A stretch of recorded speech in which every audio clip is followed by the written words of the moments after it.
कि अगर कानून आरिफ के लिए है तो कानून सरकार के लिए भी है।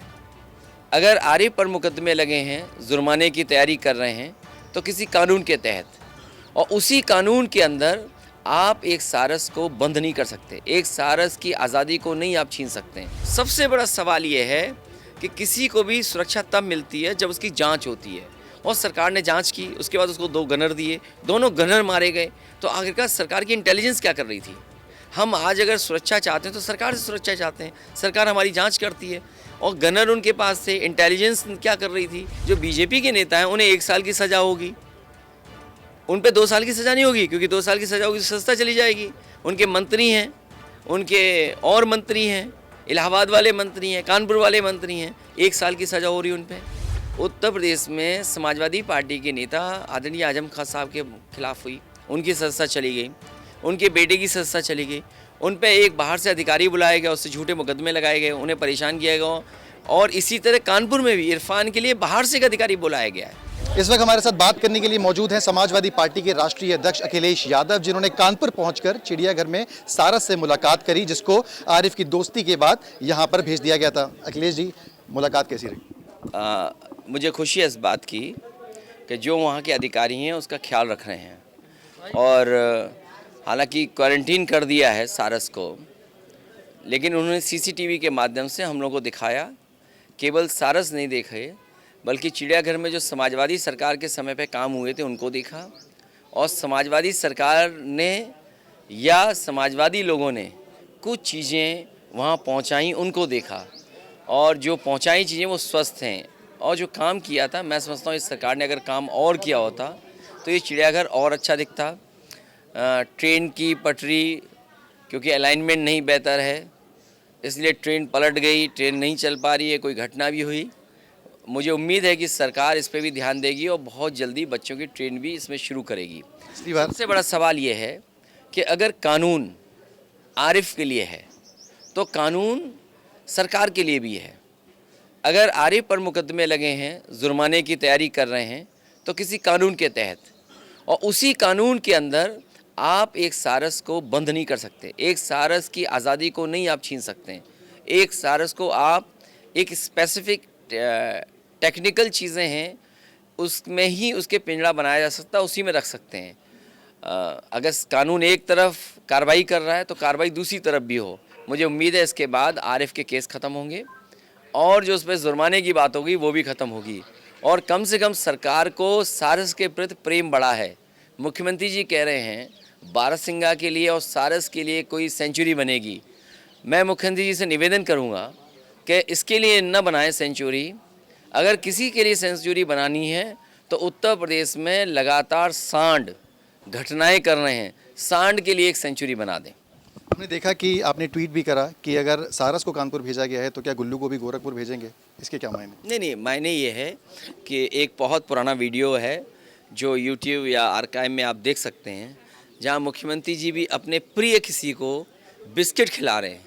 तो अगर वो अपने प्रिय को बिस्कुट खिला सकते हैं और जो अपना प्रिय उनका जानवर है उसके लिए कोई कानून नहीं है, तो फिर सारस के लिए कानून क्यों? अगर सारस को कैद कर रहे हैं तो आपने जिस प्रिय को बिस्किट खिलाए थे उसको कैद क्यों नहीं? और फिर देश के प्रधानमंत्री जी ने दाना खिलाया। अगर ये स्टेट बर्ड है सारस, तो प्रधानमंत्री जी का नेशनल बर्ड है हमारा मोर। तो जो कानून हमारे लिए है वो कानून और सख्त तो नेशनल बर्ड के लिए है। हम अपने घर में देखते हैं कि मोर आ रहे हैं, हम मोर को खिला रहे हैं। बहुत सारे लोग शहरों में रहते हैं जो चिड़ियों के प्रति, जानवरों के प्रति प्रेम रखते हैं, उनको लगाव है।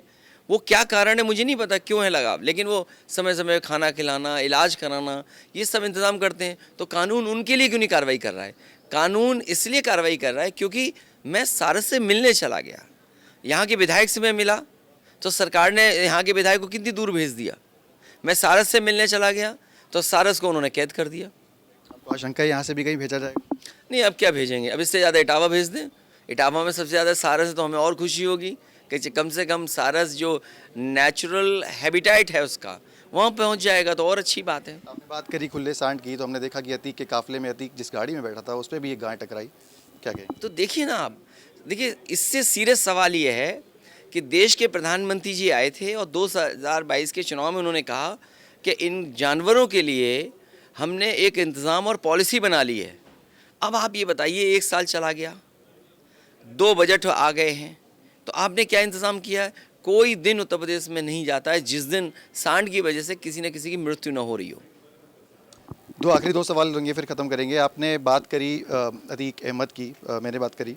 ये बताइए कि 1 महीने से ऊपर का समय हो गया है और अभी तक जो शूटर्स हैं उनका कोई पता नहीं है। देखिए, बीजेपी इस केस को और ड्रैग करना चाहती है और जिन चैनलों को वो बजट देते हैं, क्योंकि सूचना विभाग का 2000 करोड़ का बजट है, तो वो आखिरकार किन चैनलों पे खर्च होगा, और उन चैनलों को निर्देश हैं कि आपको अतीक वाला केस इस तरह का और हाईलाइट करके दिखाना है, तो स्वाभाविक है ये केस चलेगा। सबसे बड़ा सवाल ये है कि किसी को भी सुरक्षा तब मिलती है जब उसकी जांच होती है, और सरकार ने जांच की, उसके बाद उसको 2 गनर दिए, दोनों गनर मारे गए, तो आखिरकार सरकार की इंटेलिजेंस क्या कर रही थी?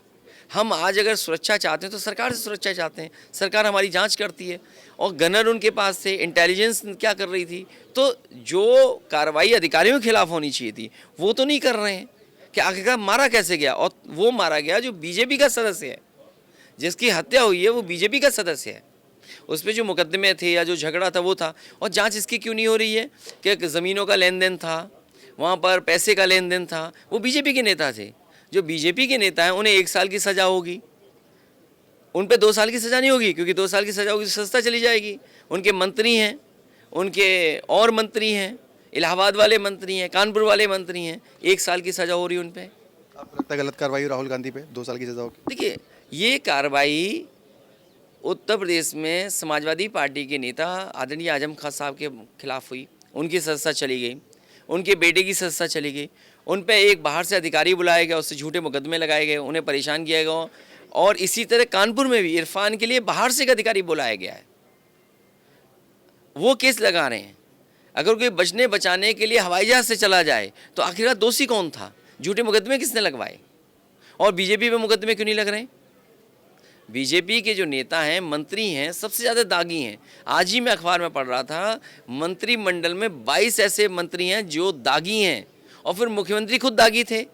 अगर उन्होंने केस वापस न लिए होते तो वो तो कितने थे मुकदमे उनके ऊपर, डिप्टी सीएम पे कितने मुकदमे थे।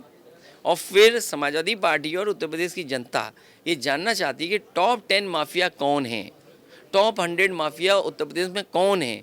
आखिरकार मुख्यमंत्री को कौन रोक रहा है सूची जारी करने के लिए? आपको लगता है सूची जारी करनी चाहिए? नहीं, स्वाभाविक है कि अगर कानून व्यवस्था पे और लॉ एंड ऑर्डर पर जगह जगह बुलडोजर चला रहे हैं तो कम से कम जो टॉप 10 टॉप 100 माफिया हैं उनकी सूची जारी हो, जिससे जनता जाने कि किसके दल में सबसे ज़्यादा माफिया हैं। एक आखिरी सवाल, अतीक अहमद पे फैसला भी आया, उम्र कैद उनको ही, क्या प्रतिक्रिया है? कोर्ट का फैसला है और कोर्ट का फैसला सबको स्वीकार होगा। बहुत बहुत धन्यवाद हमसे बात करने के लिए। ये थे राष्ट्रीय अध्यक्ष समाजवादी पार्टी के अखिलेश यादव, जिनका कहना है कि सरकार सूची जारी करे कि कौन टॉप जो 10 क्रिमिनल हैं, और साथ ही साथ ये भी बताए कि एक तरफा कार्रवाई जो कर रही है क्या वही कार्रवाई वो अपने बीजेपी के नेताओं पे करेगी या नहीं। वीडियो जर्नलिस्ट अमित के साथ सिमर चावला, कानपुर।